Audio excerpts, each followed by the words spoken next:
The people who are in power in this country, the great generals from around the world who are planning wars and violence and bloodshed, all of this stuff can be traced back to the planet Saturn. Now, another ancient symbol of Saturn is the black cube, which you see all over the place. This is a permanent hexagon storm in the North Pole of Saturn. And in geometry, the hexagon is also the six-pointed star and is also the cube. They are different expressions of the same energetic state. Why do the judges wear black robes? Why do rabbis wear black robes? All has to do with the planet Saturn. Why is Saturn's symbolism everywhere? Why is it worshipped by all these people? There has to be a reason. Well, I think this is the reason after what I put together. The Saturn moon matrix.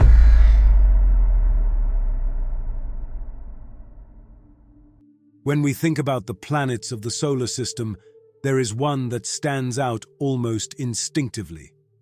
A giant surrounded by rings, imposing, silent, almost hypnotic. But Saturn is not just another planet. It hides many mysteries and unanswered questions. In 1981, during the Voyager mission, something was discovered at Saturn's North Pole that is still unsettling today. A perfectly stable storm in the shape of a hexagon, which remains active to this day. It is not a chaotic or accidental figure. It is pure geometry, a structure whose sides exceed the diameter of the Earth. What is truly disturbing is that this same hexagon appears again and again throughout human history. In symbols attributed to secret societies, in the architecture of power, in modern iconography, and in the logos of major corporations. A pattern that repeats itself, silent but constant. When this hexagon is projected into 3 dimensions, it becomes a cube. Hence the symbolism of the black cube that we see everywhere if we know how to look, and which we will discuss in depth later on. Perhaps the ancients understood something that we have forgotten, but which still controls our reality from the shadows.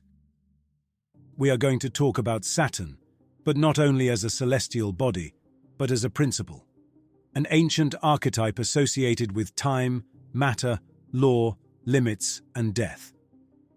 We will explore how its symbolism, and especially that of the black cube, remains present in contemporary society, not only as an external symbol, but as a structure that conditions the way we perceive, organize, and experience reality. We will also delve into deeper theories suggesting that Saturn, in conjunction with the Moon, may be influencing or even modulating the reality we perceive, acting as a mechanism that conditions our experience of the world and keeps us trapped and limited within this physical reality. A hypothesis that some researchers call the Saturn moon matrix. But Saturn does not represent darkness alone. In alchemy, it symbolizes the necessary dissolution before all transformation, the symbolic death prior to rebirth. We will follow the traces left by myths, symbols, and ancient civilizations. Not to accept closed answers, but to observe patterns, question the obvious, and broaden our perspective. Because symbols do not repeat themselves by chance, and when they do so for millennia, they deserve our attention. The Lord of the Rings. Who has not, at some point, felt fascinated by the majesty of Saturn with its enormous rings and its imposing presence in the sky? Today, thanks to telescopes, we can observe it in detail, but an unsettling question arises. How is it possible that a planet barely perceptible to the naked eye held such importance for the ancients? Could their knowledge have come from remote times, from a wisdom we have forgotten? Throughout history, different cultures have venerated it as a principal god under different names. The Phoenicians worshipped Baal Moloch, the Akkadians Shamash, the Romans Saturn, the Egyptians Osiris, the Babylonians Marduk, and the Greeks Kronos. Although the names and stories change, the same powerful and enigmatic presence runs through each culture, linked to power, matter, and the control of human life. For most of these traditions, its cult was dark and feared. Baal Moloch demanded human sacrifices, especially of children. Kronos devoured his own children to maintain his power. Even Yahweh, in his earliest forms, imposed extreme tests of obedience and ritual sacrifices. And in the Americas, deities such as Quetzalcoatl or Huitzilopochtli also received human offerings. All these accounts reveal a recurring pattern: the connection between divinity, power, and sacrifice. And if this god, or power, still governs the earth today, wars, catastrophes, crises, and the constant rituals that surround us might begin to make sense. Are these mere coincidences, or does an underlying principle exist that we have yet to understand? Throughout the centuries, this god has been called the Black Sun, the Old King, the Lord of the Rings. His shadow runs through human history, and his influence seems to extend to this day. This leads to the inevitable question: why has a god linked to a planet marked human history so profoundly? Are these just myths, or is there a hidden meaning that we still fail to grasp? The Black Cube of Saturn. The symbolism of Saturn was not buried in ancient temples or forgotten mythologies. It remains alive, active, and deeply integrated into our daily lives in such a normalized way that we rarely question it. One of its central symbols is the black cube, associated with matter, limitation, and structure. It does not appear only in sacred spaces or centers of power, but in the social rituals that mark our existence from the moment we are born. Education is a revealing example. The graduation cap, the mortarboard, is not accidentally square. It is a flattened cube that symbolizes the official passage into the social order and entry into the world of law, hierarchy, and productivity.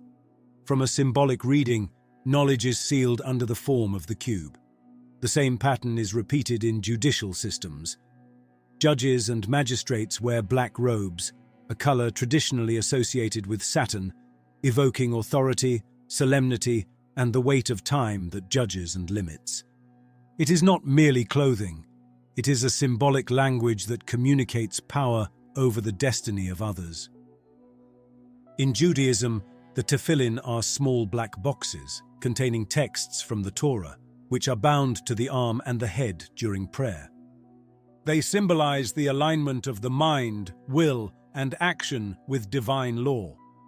In Christianity, some researchers have pointed out that the cross can be understood as the geometric development of a cube. When unfolded, its shape becomes exactly a cross. In Islam, the Kaaba, a black cube at the center of Mecca, functions as a central axis around which millions of believers revolve around the cube, which could be represented as the wheel of karma in which humanity remains trapped. While searching for images of Mecca, I came across something I was not previously aware of, which seems to further support the theory that the black cube, the Kaaba, could be linked to the worship of Saturn. While looking more closely into the tower that stands directly in front of the Grand Mosque, I began to uncover several striking details. A massive structure crowned by a gigantic clock, the largest ever built. At its summit stands a large crescent moon, a symbol present on the flag of Islam, but one that has also been historically associated with Saturn and ancient astral cults. Together, they seem to form an iconography related to the control of time, cycles, and matter, concepts traditionally associated with Saturn. Do you see any resemblance or symbolic parallel between these two images? The cube also manifests constantly in popular culture. Black monoliths in cinema, cubic worlds in video games, corporate logos based on squares and hexagons, repetitive urban architecture. simple but powerful symbols that operate at a subconscious level. The human mind, especially in childhood, absorbs these patterns without questioning them. Symbols, the information in symbols, is a gateway to the subconscious mind, which eventually filters through to the conscious mind and starts to influence actions. And when you focus on a symbol, you are, through entrainment, syncing your energetic field with what the symbol represents. From this perspective, modern society could be understood as a secularized Saturnian ritual. Sacrifices are no longer offered on altars, but entire lives are offered to work, to debt, to measured time. Whoever controls time controls human experience. The black cube and the invisible prison. But the black cube is not just an external symbol. It does not live only in temples, buildings, or logos. Its deepest function is not outside, but within. The true dominion of the Saturnian principle is not only material, it is mental. The cube represents compartmentalization, dividing, isolating, fragmenting the whole into disconnected parts. And if we observe our society, we will see that everything is designed in exactly this way. We live in compartmentalized minds, professions separated by specialization, ideologies opposed to one another, science disconnected from spirituality, politics divided into irreconcilable sides. Each person locked inside a conceptual box, seeing only a fragment of reality and believing that fragment to be the whole.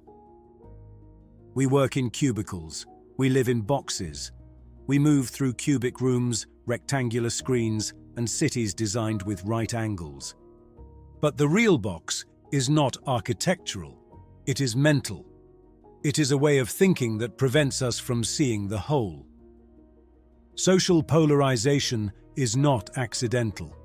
Dividing and confronting is one of the clearest expressions of the dominion of Saturn Kronos. Divide in order to rule. When each individual defends their small parcel of truth, no one sees the complete picture. And here, a key idea appears. What is time, if not a fragmentation of the whole? The past, the present, and the future are artificial divisions of a continuous flow. The clock cuts experience into units. The calendar chops life into pieces. Linear time forces us to live always incomplete, trapped in what was or in what has not yet arrived, rarely in what is. That is the realm of Kronos. From this perspective, the cube is not just a geometric form, it is a system of perception, a framework that defines what is real, what is possible, and what lies outside acceptable limits. What is the Archon illusion that's given us this fake reality compared with the one that was before? What is making us decode a different reality now to the one we did before? And it seems to me that Saturn is fundamentally part of this fake matrix that we call the world, and that part of what it does is act as a firewall from the original reality so we don't decode it, just like they do in China to stop people getting great tracks of the internet. Saturn Moon Matrix. Some researchers argue that Saturn is not merely a planet or a mythological symbol, but the core of a far deeper control system, a mechanism designed to modulate the reality we perceive. This hypothesis is known as the Saturn Moon Matrix. According to this theory, Saturn emits a fundamental frequency that structures space, time, and matter. The massive hexagonal storm at its north pole would not be a random atmospheric phenomenon, but the visible imprint of a vibration, much like cymatics, demonstrates how sound organizes matter into precise geometric forms.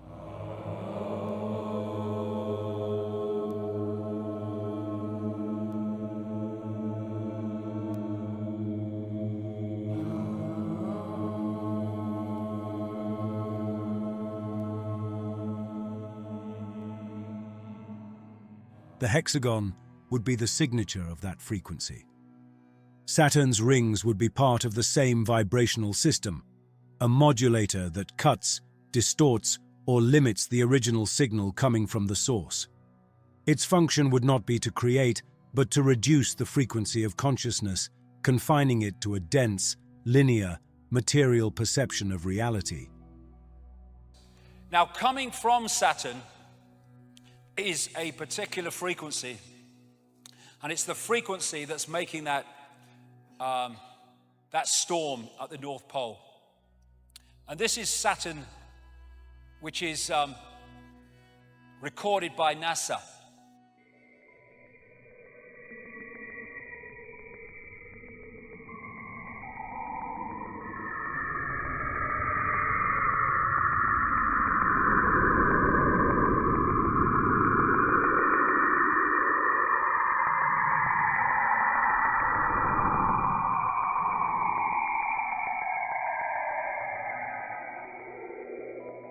The moon would act as a repeater or amplifier of this signal. Its size, density, and position, perfectly aligned to block the sun during eclipses, do not easily fit a natural origin. For many researchers, these anomalies point to a clear conclusion. The moon could be an artificial satellite designed to reinforce the Saturnian signal around Earth. This system would generate a low-frequency reality. Linear time, aging, gravity, fear, and separation. An energetic simulation in which consciousness becomes trapped in the body and in survival, disconnected from its true origin. Here enters the Gnostic figure of the demiurge, not the ultimate creator, but the architect of a limited reality, the false god of time and matter.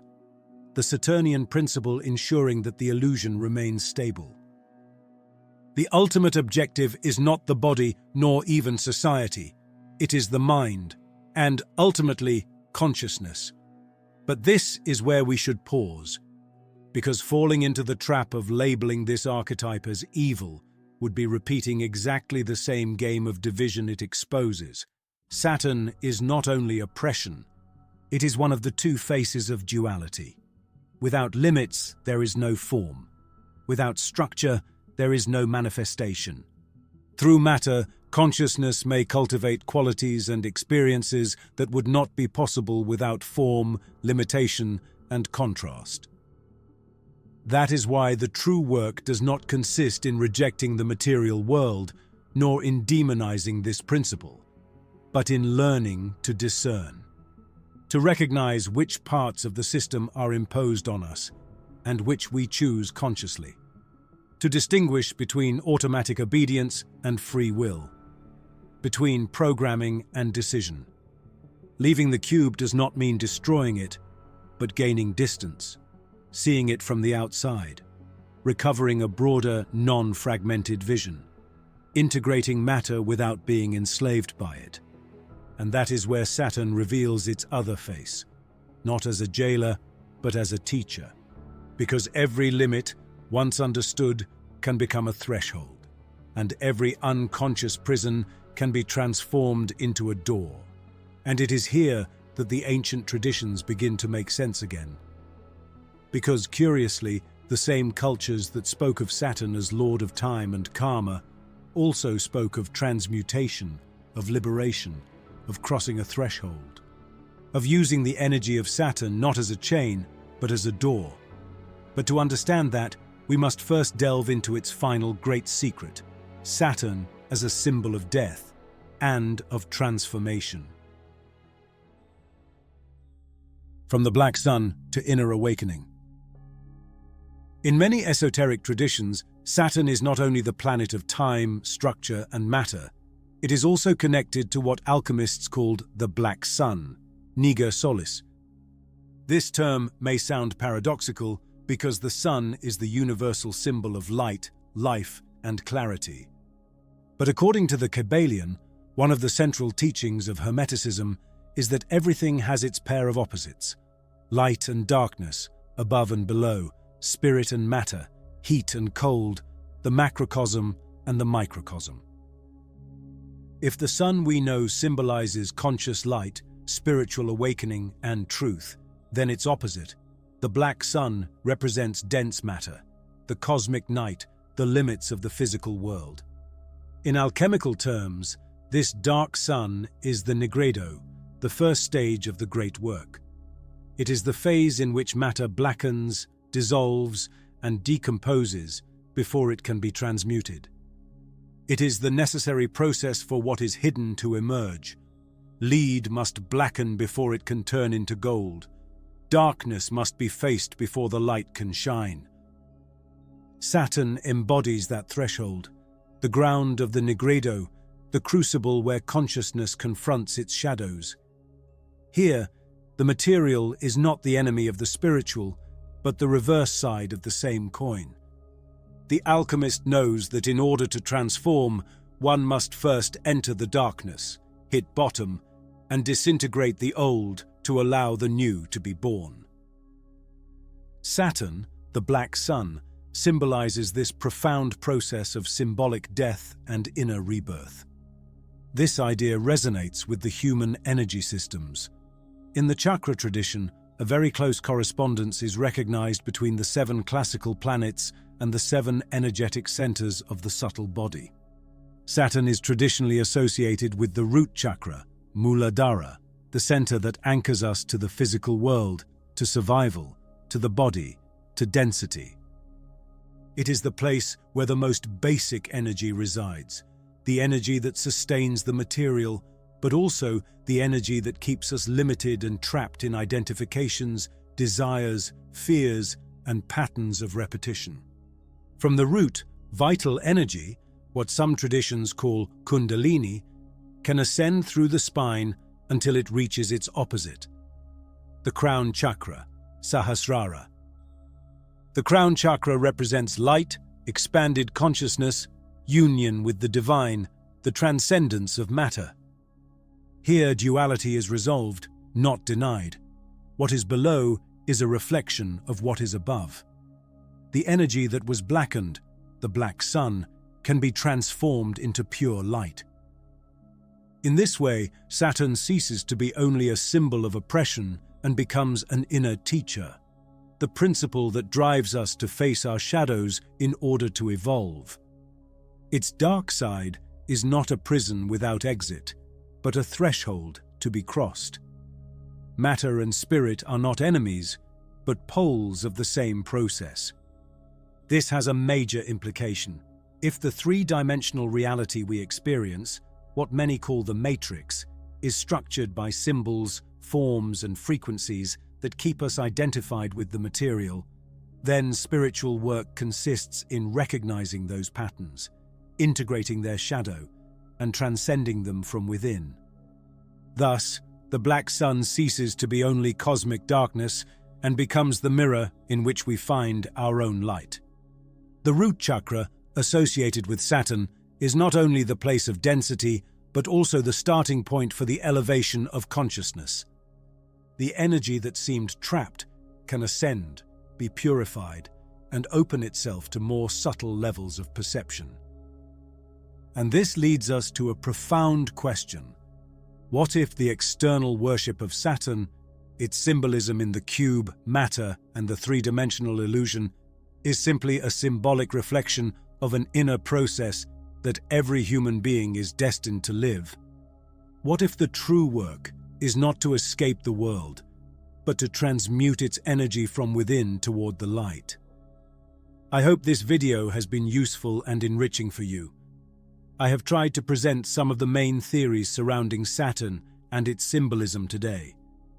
If there is interest, in a future video I could go deeper into one of the most fascinating hypotheses, the idea that Saturn was our ancient sun, what many ancient civilizations described as the Golden Age. Let me know in the comments if you would like me to explore this theory further. Thank you for staying with me until the end. See you soon.